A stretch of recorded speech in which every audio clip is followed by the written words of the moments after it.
Dear student, good morning. Topic we discussion digestive system of human. Next topic we discussion for the human or the digestive system or the esophagus, injection, digestion and excision. So the three major group for the digestion. First is ingestion. Second is digestion and third is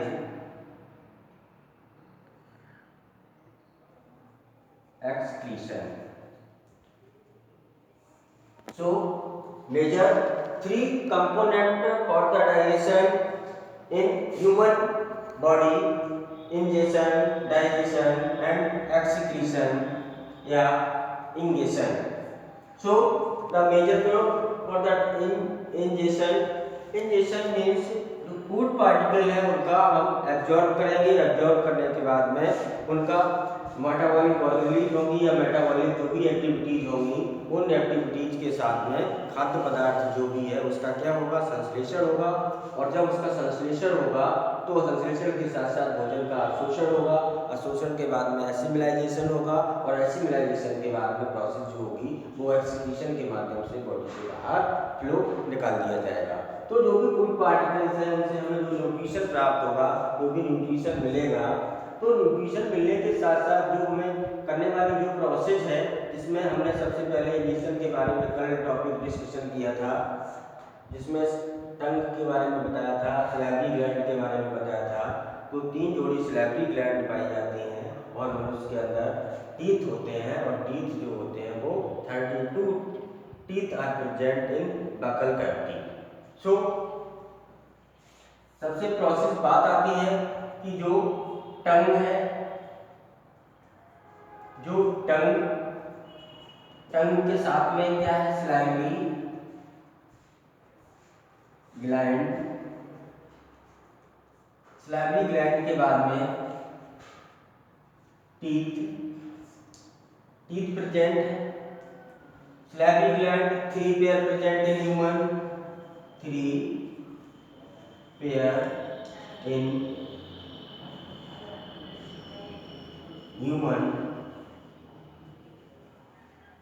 mouth. मनुष्य के mouth में या मनुष्य के मुख में या buccal cavity के अंदर मुख्यतः 3 पेयर सैलरी ग्लैंड के प्रेजेंट रहते हैं।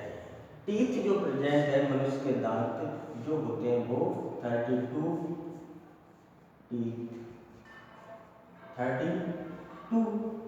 टीथ होते हैं और जो टूथ हैं वो मुख्यतः 3 टाइप के बताया था कल मैंने।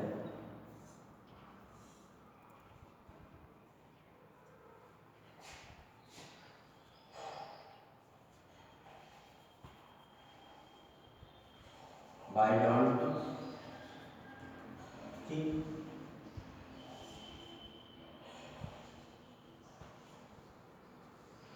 Chicodont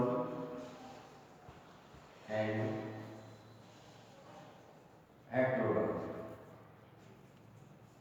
Ectrodont are 4 types: incisor,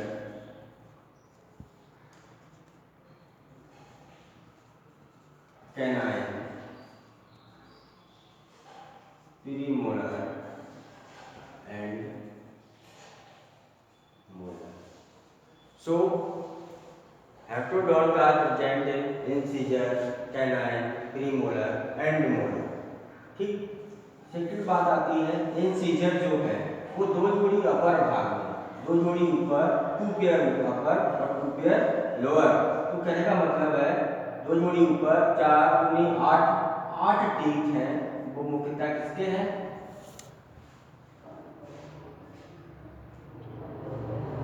canine. 1 जोड़ी ऊपर 1 जोड़ी नीचे, कहने का मतलब है तो 4 दांत ये हो गए। प्रीमोलर 2 जोड़ी ऊपर और 2 जोड़ी नीचे, कहने का मतलब 8 ये हो गए।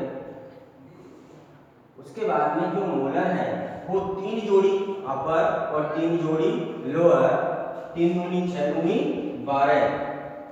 इस प्रकार जो मनुष्य के दांत हैं 12, 8, 12, 20, 20 और 8, 28, 28 और 4, 32।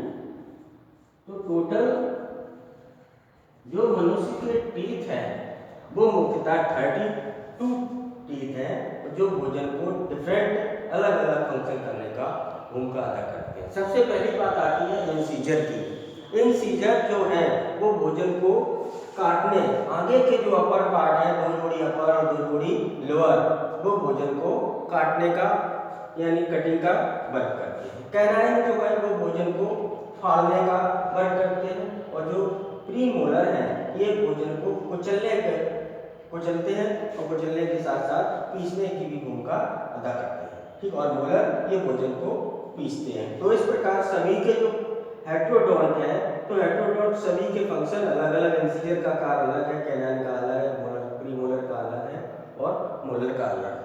सबके फंक्शन वो है अलग अलग है, और एक क्या कर रहा है, भोजन को काटने का कार्य कर रहा है, एक क्या कर रहा है, भोजन को यानी फाड़ने का कार्य कर रहा है, एक कर रहा है भोजन को कुचलने का कार्य कर रहा है, और एक कर रहा है भोजन को पीसने का।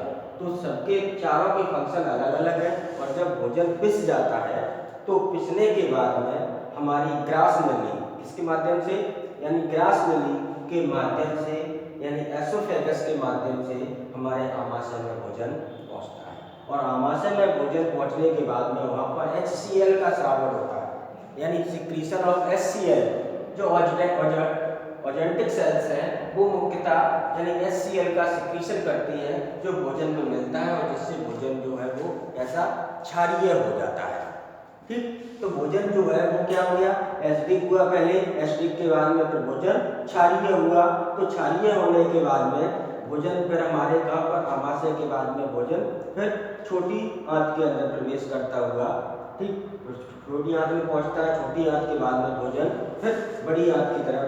जो भोजन का एसिमिलाइजेशन है, पूरा भोजन का जो एसिमिलाइजेशन होता है वो मुख्यतः छोटी आंत के अंदर होता है। और जब भोजन का एसिमिलाइजेशन हो जाता है तो एसिमिलाइजेशन में है क्या कि जो सेल्स हैं, यानी कहने का मतलब जो इंटेस्टाइन या स्मॉल इंटेस्टाइन की जो सेल्स हैं उनमें क्या माइक्रोबिलाई प्रेजेंट रहते हैं, और जो माइक्रोबिलाई प्रेजेंट होते हैं वो माइक्रोबिलाई जो फूड पार्टिकल्स हैं उनको अवशोषित करते हैं, और जो भोजन को अवशोषित कर लेते हैं वहाँ पर वेंस और जो वेंस प्रेजेंट रहती हैं, वेंस रहती हैं और आर्टरी रहती हैं। तो आर्टरी उन भोजन को, जो फूड पार्टिकल है वो ब्लड का यानी हेपेट किसके अंदर, यानी हेपेटिक पोर्टल सिस्टम प्रेजेंट रहता है मनुष्य के अंदर।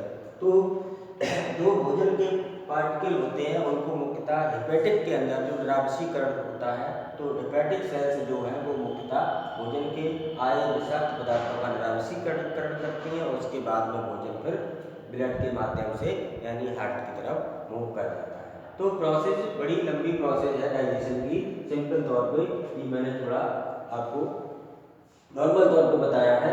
ठीक, तो सबसे पहले भोजन का क्या होगा, इंजेक्शन करेंगे, फिर भोजन पे डाइजेशन पे आएंगे, डाइजेशन के बाद में एक्सक्रीशन होगा। तो सारे पदार्थों का जब पाचन हो जाता है, और जिसका पाचन नहीं होता है, जो अपशिष्ट रह जाता है, वो उसे वेस्ट के माध्यम से बॉडी से एक्सक्रीट कर दिया जाता है और शरीर से बाहर निकाला जाता है। इस प्रकार भोजन की प्रोसेस की जो मनुष्य में डाइजेशन सिस्टम की प्रोसेस चलती है। ठीक, थैंक्स फॉर वॉचिंग।